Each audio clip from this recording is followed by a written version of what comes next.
Our ancient witness comes today to us from Genesis chapter 9, verses 8 through 17. Then God said to Noah and to his sons with him, "As for me, I am establishing my covenant with you and your descendants after you, and with every living creature that is with you, the birds, the domestic animals, and every animal of the earth with you, as many as came out of the ark. I establish my covenant with you, that never again shall all flesh be cut off by the waters of a flood, and never again shall there be a flood to destroy the earth." God said, "This is the sign of the covenant that I make between me and you and every living creature that is with you for all future generations. I have set my bow in the clouds, and it shall be a sign of the covenant between me and the earth. When I bring clouds over the earth and the bow is seen in the clouds, I'll remember my covenant that is between me and you and all living creatures of all flesh, and the waters shall never again become a flood to destroy all flesh. When the bow is in the clouds, I will see it and remember the everlasting covenant between God and every living creature of all flesh that is on the earth." God said to Noah, "This is the sign of the covenant that I have established between me and all flesh that is on the earth." And then we have Matthew chapter 26, verses 26 through 29. While they were eating, Jesus took the bread, and after blessing it, he broke it, gave it to the disciples, and said, "Take, eat, this is my body." Then he took a cup, and after giving thanks, he gave it to them, saying, "Drink from it, all of you, for this is my blood of the covenant, which is poured out for many for the forgiveness of sins. I will never again drink of this fruit of the vine until that day when I drink it new with you in my Father's kingdom." You know how sometimes there's a word that you use regularly in one particular context, and then it's used in another context, and then you start to wonder about it. So recently, the word covenant was one of those words for me. For me, covenant was a church-type word. I grew up in an evangelical covenant church in Buffalo, New York. My immigrant grandparents met and married in the Swedish Covenant Church in Minneapolis. There's the Ark of the Covenant. There's God establishes a covenant with Noah, as we just heard, and also how the communion cup represents a new covenant through Jesus. Well, recently, a neighbor wanted to do something abominable to his front yard. And I'm not president of the Evergreen Homeowners Association, but I said no anyway, because we have a covenant. Back when that neighborhood was developed, the owners agreed that it was a special place and should be kept that way. So they and all subsequent residents agreed to do our bit to keep the neighborhood special and unique. Well, he didn't know what a covenant meant, and I was spitballing, trying to explain. Crisis averted, but then I really started wondering, what is this covenant thing? It must be important. So I chatted with Pastor Mike, and he gave me a book, which I am heavily drawing from today. This was a real learning opportunity for me, so, get to be a little scholarly. And then I read a whole bunch more, and it turns out the theme of covenant pervades both the Old and the New Testaments, and is indeed the cornerstone of the United Church of Christ's Constitution. I won't go into that history. But in the Old Testament alone, there are 326 instances of the singular noun covenant. It is first used in Genesis 6:18 when God is giving instructions for the ark. And then after the flood, we have one of the ancient witnesses for today, Genesis chapter 9. And Kym, I imagine when you were reading it and the rest of you were listening to it, and when I was trying to process it, I kind of felt like God might be belaboring the point. We get it. You're not going to drown us again. Thank you. But there's a lot going on in this passage. First, God is establishing a covenant, initiating a commitment, making a promise. No other gods before this had any real interest in being on the side of humans. You think about the Greek gods and the Roman gods and whatever. The gods people believed in were not really reliable. Even when you offered sacrifices, they were childish, they were fickle, they only wanted to stir things up, kind of like 4-year-olds. This business of a covenant is a whole new way of being in the world. And that's why I love the image that Julie found of a holy pinky swear. The idea of having a personal relationship with a God who speaks to you is groundbreaking. Second, about this passage, the promise is not just to Noah, but also his descendants after him, which means us. We are the descendants of this. The promises change as humans change, but we are still standing on those promises. In fact, the hymn, last line of the hymn today, talking about God's promises. Maybe you grew up with that old hymn, standing on the promises of God our King. But wait, there's more. The promise includes every creature that came out of the ark and to the earth itself. So Jane Fissler Hoffman, who wrote this book on covenant, she describes the rainbow that God puts up into the sky as God's Post-it note, reminding themselves, reminding God's self. You got to come up with new words if you're not going to be gendered about God. Reminding God's self not to destroy the earth ever again. But what does that mean? God chose us and keeps choosing us over the eons of time. God made us and is taking responsibility for us by promising to always be there. So maybe God was having second thoughts about the free will part of the software that God gave us, and now it's playing out. In any case, the rainbow is, and that's the last line of the passage, the sign of the covenant I have established between me and all flesh that is on the earth. So there's a lot in that passage. Perhaps the most central story related to covenant involves Abraham and Sarah. As many of you have heard me say, I rarely preach on the Old Testament because it's a kind of a complicated book. And the story of Abraham and Sarah is a complicated story about the developing relationship between God and God's people. God promises land, descendants, God's own presence always. And what makes all those promises possible is the birth of Isaac, long after these humans should be having babies. Abraham and Sarah are old. One way I interpret this is that with the line of descent in Abraham and Isaac and then Jacob and Joseph, the bond between God and God's people is confirmed. It is firmly established with this lineage, which means, again, the promises are made to us too. The covenant is the tie that binds.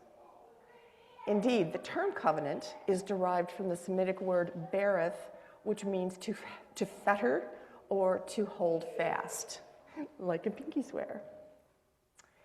Moving to the New Testament, Hoffman says the very title Testament for two parts of the Christian scripture witnesses to the importance of the notion of covenant in our scriptural tradition. When the Hebrew Bible was translated into Greek, the translators chose to translate bereth, that Hebrew word for covenant, with the Greek word diatheke. Anybody speak Greek? Which means literally will or testament, to indicate that covenant is always about God's initiative and will. A more wonderful God than the Christian nationalists would have it. So, the New Testament is really the new covenant.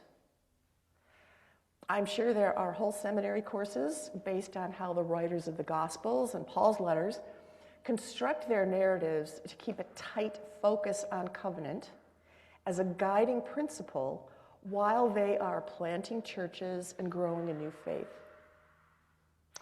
For us, it is the ancient, sacred, joyful ritual of the Feast of the Lord. A cup of wine is poured out as the very life of the new covenant between God and God's people through Jesus. A new covenant that is all about Jesus and the gift of his life to our lives. Walter Brueggemann says this. Pastor Mike is a fan of Walter Brueggemann. So he says, what emerges from this covenant-making God's behavior is a theological revolution.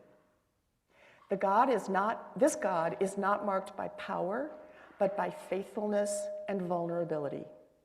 This God resolves to be with and stay with and depend upon the resources, judgment, and capacities of God's new covenant partner, humans.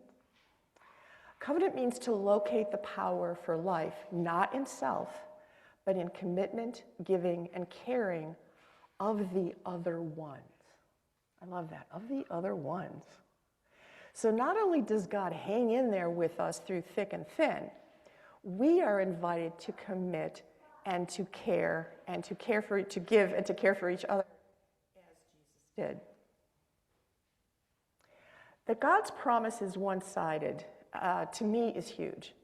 Moses received the 10 Commandments on our behalf, duly stored in the Ark of the Covenant? Yes, okay. We're all going to go home and watch that movie. So we got the 10 Commandments. Jesus gave us the Sermon on the Mount, which Sister Joan Chittister refers to as our marching orders. 2 sets of pretty clear instructions, I think, which are routinely ignored, misrepresented, and misused. One might feel that, on balance, we are just, as a species, such losers with just trying to be good to each other. But God keeps the Post-it note promise. God has not destroyed the earth. We can be trusted to do that all on our own. But God is still there, forgiving us, trying to help us do better, if only we will listen. And that is God's grace. And that is why God's promises are such a big part of the whole Bible. Now, the United Church of Christ is not heavy with ritual, but most of the ceremonies we have to do with covenants, with promises God makes to us, the promises we try to make to God, and the promises we make to each other. So, for example, when one of us joins the church, the congregation promises to help us in all ways, particularly in their faith journey. The purpose of a wedding is to promise in front of God and everybody that you are in covenant with your partner. The communion table reminds us that we are in covenant with each other because everyone is welcome at the table. And not that long ago, in 2023, this congregation celebrated a covenant of renewal thanks to interim pastor Gary Jewell. And I forgot to bring it back from home. But we did a weaving. We had a little loom out there, and the idea was that there are many gifts in one spirit. And we covenanted to each other. And I would have read it to you if I had brought it with me. Likewise, in a few weeks, this church will be celebrating one of the big rituals, the installation of a pastor. This started as this congregation putting out a call for a new pastor. Pastor Mike answered the call, and through a process of discernment, we decided we were right for each other. Now, the word installation is another churchy word. It's confusing. Is the pastor being installed like the new Anderson Windows? Is he getting a software update? Many of you have traveled and have seen the old Roman Catholic, Orthodox, and Anglican churches that have stalls that go this way, and that they come in, they face the center. And they're not much different, really, from a barn stall. It is the origin of the word. Only these stalls are smaller, and you can sit down. So in the past, and to some extent still today, each chorister and church official had or has often his own stall, his own space. Whenever that person goes into the sanctuary, that's their space. Like a barn stall, it gives the creature a sense of place, of being home, a resting place. For the human pastor, it is also your place, a sacred space with hospitality, a place to host God's presence and shalom. In fact, when a pastor answers a call, they are referred to as a settled pastor, at home, among family. An installation is a recognition that we all want to be thriving in this big old barn together and also wandering out into the big pasture. Now, at this installation, which is on Sunday, May 17th at 3:30 in the afternoon, right here, you will hear the Pacific Northwest Conference pastor make promises to Pastor Mike, and Pastor Mike will make promises to us, and we will make promises to him. So there's a script. Everybody gets to participate. In short, all of us in the Northwest United Church of Christ churches will then be in covenant with each other. Can you imagine? This whole region is in covenant, promising to support each other and take care of each other. And that was certainly my experience at the annual meeting back in March. Installation is another ancient, sacred, and joyful ritual that celebrates the fact that we are all of God and in covenant with God. The holy pinky swear, if you will. The theme for the installation is Arise and Shine. And this is what your sons are for, which I put down and didn't know what I did with. These. See these little guys? We kind of like that weaving that we did a few years ago. We would like to create a garland that represents our pinky swear with Pastor Mike. So think about it. You should have a pen.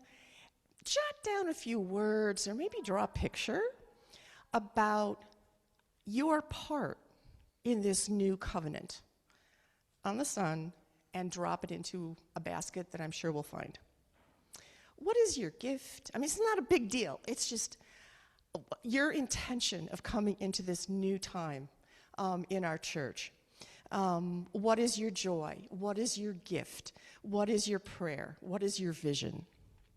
So you have this week and next week to complete your assignment. And you can write more than one, so be creative. So then on the 17th, there will be a shining garland, which symbolizes our new covenant. So even if you can't be here on the 17th, that is one way you can still be part of the party. And then we have some other ideas as well, because we just really want everybody here, and it's going to be a blast. So you must come, even on Zoom. There will be beautiful music. Angeli will be singing Seasons of Love from Rent, as well as we'll be singing songs that we know the words to. Reverend Elizabeth Stevens from the Unitarian Universalist Church will be preaching, and she's a fine speaker. Our conference minister, Pastor Phil Hodgins, will preside on the installation, and he is the most amazing presence. It will be a sacred and powerful ceremony. Best of all, we have costumes. We have costumes and music. All the pastors in the conference and our interfaith leaders from the community are invited to robe and march in procession into the ceremony. It's the high church, you know? And that this will be followed by a meal and a joyful party atmosphere and much jocularity. So, this was, I want to thank you for inviting me to get up here every once in a while. It's fun for me to identify a theme and plan the liturgy with guidance from our musicians. And this was such good timing because I've been doing this discovery of what covenant is and as a central point of unity for relationship among all of us. And it gave me a chance to do a big advertisement for the installation. So, can I get an amen? Amen. Thank you.